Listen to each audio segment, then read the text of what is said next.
Oh, this is where I am at the moment. Well, you know, where I'm spending most of my time.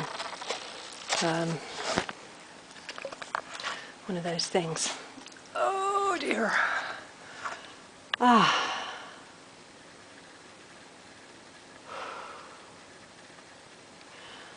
been thinking about recording a video tonight because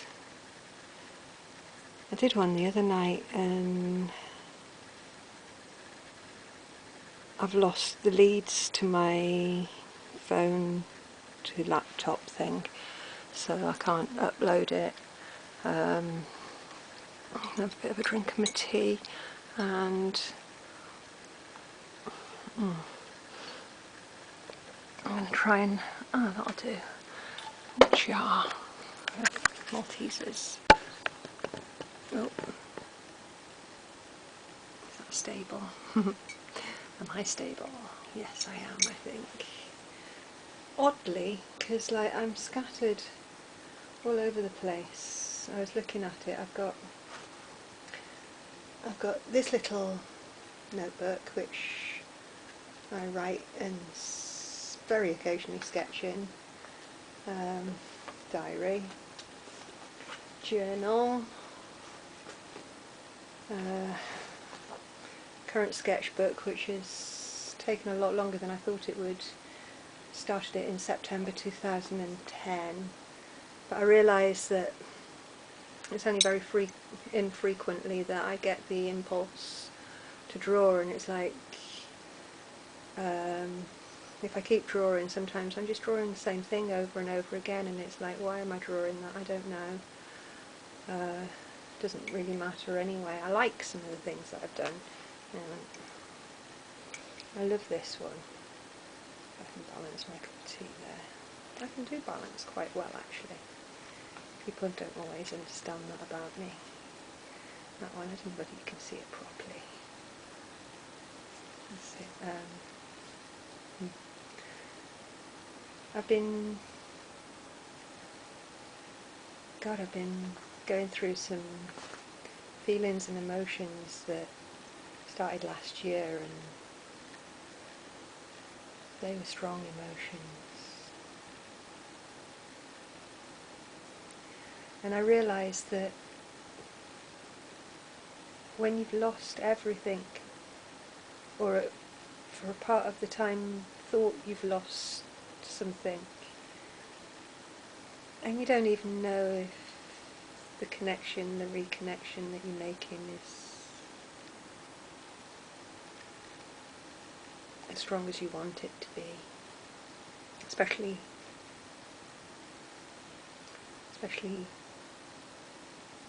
those relationships that you never thought would ever seem severed.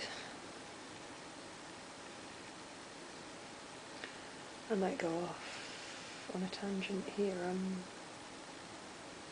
I've been meditating a lot today and I feel pretty damn wonderful. I wrote, can't focus at the moment again without, it's like everything's in soft focus. Experiencing the weakness of the body and the strength of the soul, in a moment of appreciating the weakness and pains I feel, because it makes me so love the times I feel what some may consider normal and totally take for granted. By the way, that means I feel bodily awful, but I'm feeling light and beautiful within. It's quite an achievement.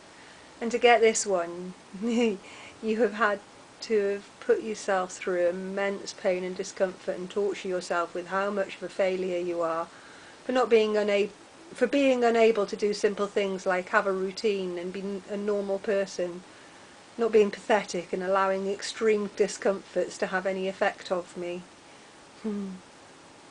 It's like, I know it's nearly 4 weeks since I won my tribunal. My skin's been a lot worse since then. It's really weird. It was quite clear on the day.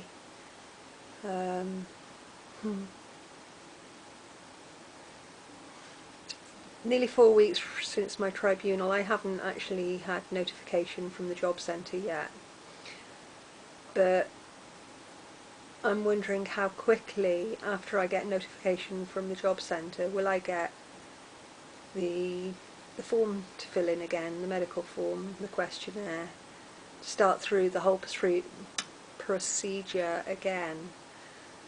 And it's like, I know I'm more than likely to fail the medical. It doesn't matter how awful you feel on the day. It doesn't matter if you tremble and they tell you that in the report they write that you did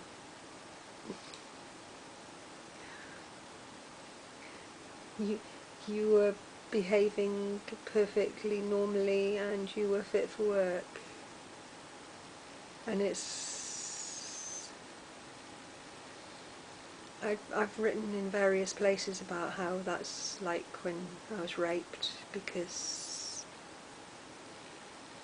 my autonomy wasn't considered, my right to be considered was ignored.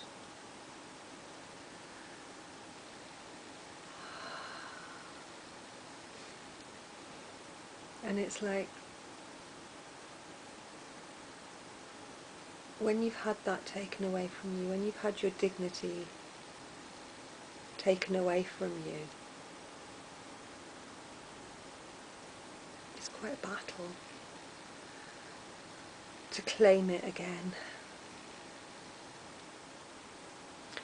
And that is what I keep doing. I keep claiming my dignity. I might be sat here in front of this camera on my own. I might not have actually seen another person since Friday afternoon. I've had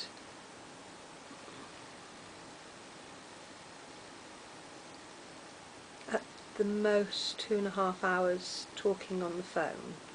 Hardly chatted on Facebook. I've said a few things. I've talked about, I've been silly, I've been doing the chocolate mud wrestling thing. No, oh God, never mind, I've mentioned it now. That's on my Facebook. It won't be there well, it will still be there, but it'll be pages and pages and pages by the time you get to see this. You probably never have a look at my Facebook anyway. Oh my God.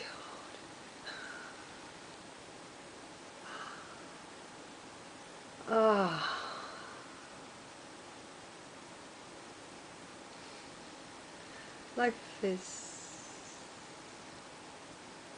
Life's beautiful. I appreciate it. I might be living in what most people would consider shit conditions, and I actually do feel pretty bodily awful at the moment, but I'm not even letting that get me down. And the fact that I know I'm going to go through this whole procedure again, and I've been rehearsing the medical, and there's sometimes when one of the ones I said was, it was quite funny, I was incredibly assertive, and you'd think, oh, there's not much wrong with her, is there?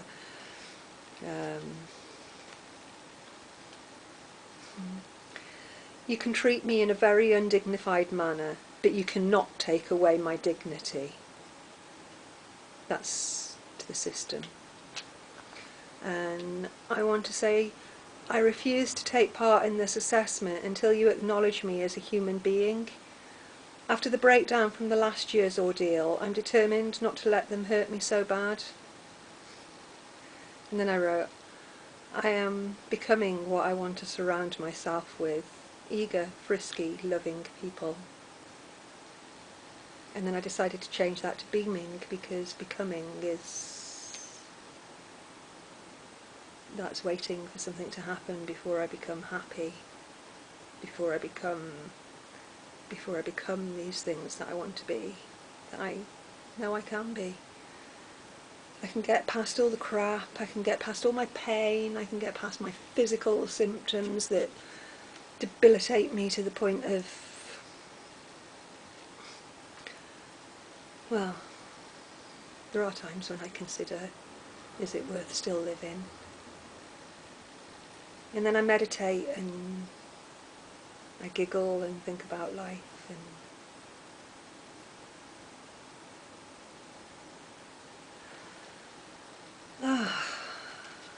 think about things like, I wrote this the other day on Facebook, I'm getting there. There are many possibilities and impossibilities that may just be pretending. I'm daydreaming new dreams and letting my imagination take me regularly to the well of my being. That's where I'll find my well-being, no matter what is being.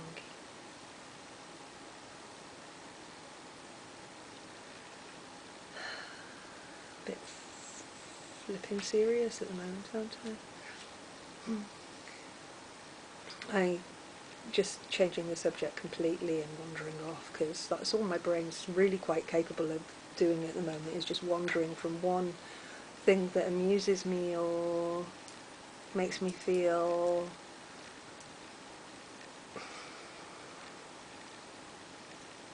at peace with being alive. I watched Coronation Street the other night and don't care what you think about that, I like Coronation Street, and I love the character Roy and Roy and Hayley are brilliant, and Roy is just fabulous. But his mother, this, oh God, what's her name from Tenko and Waiting for God, she's playing the part so brilliantly. She plays that part so amazingly, and you know that underneath this cold woman that she's portraying at the moment is this amazing warm actress. But Roy says about his mother, I think rude is a default setting.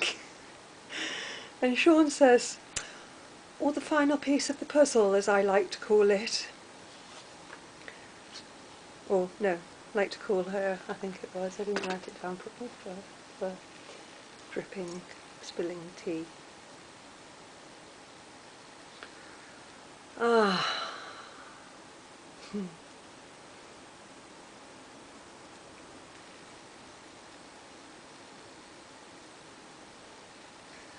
Look at all these things. I've got 1, 2, 3, 4, 5. This is the one. And 6. 6 different things going at the moment that will run out sooner or later, and then I've got new ones waiting to be used. And I'm only just managing, I'm only just managing at the moment to keep myself happy and keep myself able to feed myself, able to go up to bed. I slept on the settee the other night. It wasn't very comfortable, I only had a few hours sleep. It's still Tuesday now. I've got a chest infection and an ear infection which don't help.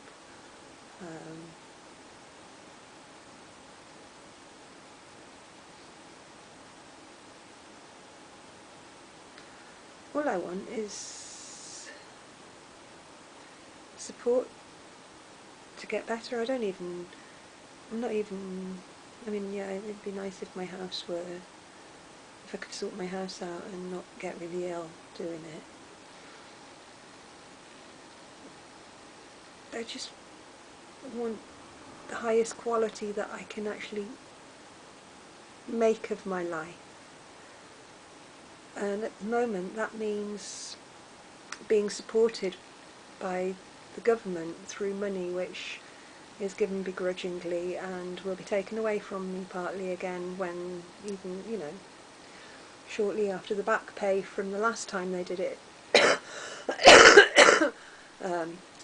comes in. And I'd like to buy a little laptop, a little notebook, so that I can sit with it on my lap, because I have got the book in my head so strongly, and I'm scattering it around on all these different notebooks, partly the book, partly what's happening in my life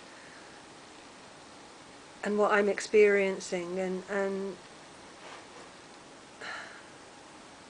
there's absolutely no way on earth that I could support myself financially at the moment, much as I'd like to, unless I suddenly had someone say, "Oh, we like your poetry. Oh, do you want to write this for us?" Yeah, that's gonna, that could happen.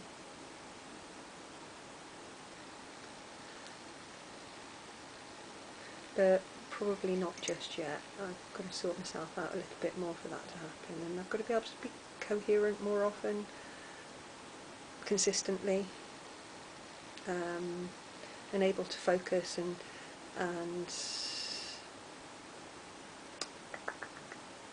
keep on track, not forget what I'm doing, not forget even that I'm talking to a camera in my house, and probably looking like a right weirdo to some people, and I don't mind. I'm just doing the best I can, and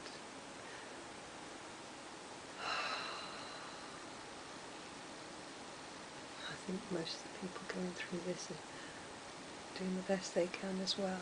And all the criticism, and I was thinking about David Cameron wouldn't like to come and spend the night in my house. He certainly wouldn't like to come and spend the night in my body. I mean, not that he'd get the chance, sort of in that icky way. But he wouldn't want to experience what I experience. I wouldn't particularly want to experience what he experiences either. I wouldn't feel very comfortable in his body. And I don't know whether I'd actually like a day in his life, even if I had his energy and all the rest of it. I wouldn't know where to start. You'd have to have, to actually really experience it, you'd have to have full consciousness of the other person as well as your own consciousness at the same time, which that's an interesting concept I think about from time to time. Being alone, you think about these things.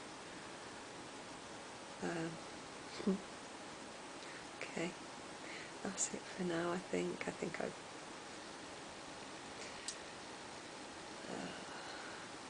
is it that saying?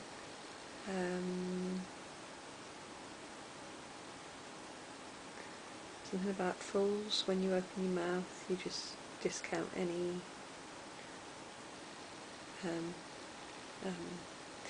you just make it obvious. Oh, I can't even think of words properly in the right order now.